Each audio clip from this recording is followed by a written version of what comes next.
अस्सलाम वालेकुम, my name is Nabeel Ali from organic valley Pakistan. और फार्मर्स के क्वेश्चन आंसर सेक्शन में आज हम जो पहला सवाल लेंगे वो शहजाद रुबानी साहब का है रावलपिंडी से।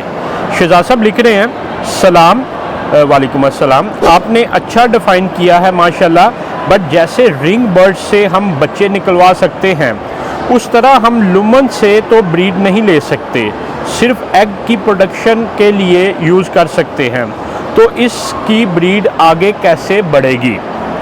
क्या लुमन हैन के साथ मेल मुर्गा सूट करता है? किसी भी नस्ल का हो एग स्टार करवाने के लिए। अच्छा शहजाद साहब, इस तरह है कि जो लुमन है ना, एक्चुअली लुमन आगे जनरेशन चलाने के लिए नहीं है।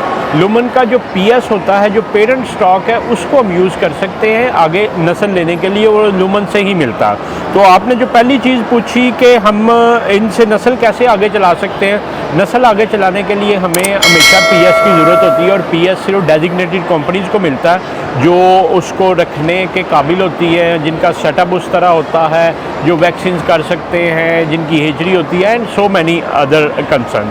तो फार्मर्स ने लुमन सिर्फ डालना होता है, जैसे वाइट लेयर होती है उस तरह ब्राउन लेयर डालनी होती है अंडे के लिए। दूसरी, अब आगे जो चीज़ आप पूछ रहे हैं कि क्या लुमन के साथ मेल मुर्गा सूट करता है, लुमन ब्राउन और इवन लुमन ब्लैक F1 के साथ किसी सूरत भी मुर्गा सूट नहीं करता।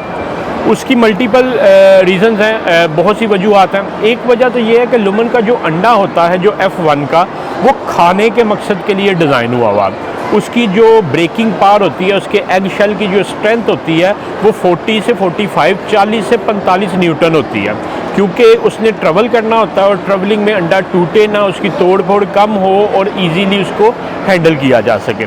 इस वजह से लुमन डिज़ाइंड ही इस तरह है कि उसका जो एग शेल है 40 से 45 न्यूटन होता है। तो जब आप उसके साथ किसी भी मेल की क्रॉसेबिलिटी करवाएंगे तो नेचुरल रेशो 18 से 22 न्यूटन पावर से जो है ना चूज़ा बाहर निकल पाता है। जो हेचरी में उन्होंने उसको ह्यूमिडिटी टेम्परेचर देना होता है, 18 से 22 का जो होता है वो एक्सीलेंट होता है। 22 से ऊपर जाए तो चूज़ा निकलने की रेशो कम हो जाती है। F1 के बहुत से फार्मर्स ने लगवाए भी, हमने भी तजर्बा करके देखा, 30-40% के करीब उसकी हैचेबिलिटी आती है। तो पहली चीज़ ये कि F1 के साथ अगर आप मुर्गा छोड़ के हैचेबिलिटी लेंगे तो वो हैचेबिलिटी बड़ी कम आएगी। दूसरा कंसर्न ये है कि जब लुमन के साथ आप कोई भी मुर्गा छोड़ेंगे तो आपकी मुर्गी बहुत ज़्यादा डिस्टर्ब हो जाएगी। उसकी वजह यह है कि लुमन बर्ड जो है ना बड़ा कूल एंड काम, जो है ना कूल एंड काम को मैं कहूँ कि वो एक फ्रेंडली नेचर का, दोस्ताना नेचर की मुर्गी होती है।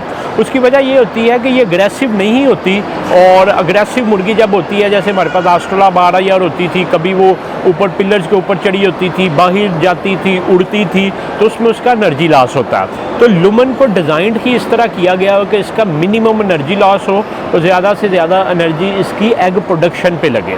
अब होता ये है कि चूँकि ये फ्रेंडली नेचर की है, कूल एंड काम नेचर की, अगर आप मुर्गी के पास भी जाएं तो वो आपके बिल्कुल करीब घूमती फिरती रहती है, आप हाथ से उसको फीड करवा सकते हैं, जो ऑस्ट्रेला यार या बाकी नेचुरल ब्रीड्स में नहीं है।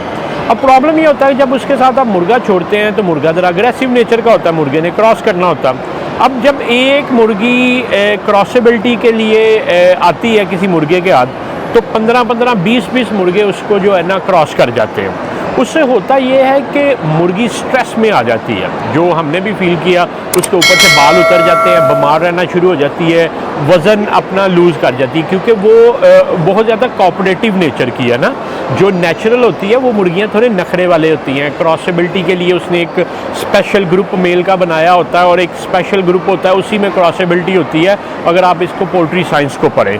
मगर लुमन चूँकि कूल काम और फ्रेंडली नेचर की होती है, ये रजिस्ट नहीं करती, जिसकी वजह से बहुत ज़्यादा मेल इससे जब क्रॉसेबिलिटी करते हैं तो ये स्ट्रेसफुल हो जाती है, फीड खाना छोड़ देती है, वज़न लूज़ कर देती है, इसके ऊपर उसको जो है ना स्क्रैचेस पड़ जाएंगे, बाल इसके उतर जाएंगे, ऊपर जब कलगी पे मुर्गा पकड़ता है उधर ज़ख्म बन जाते हैं।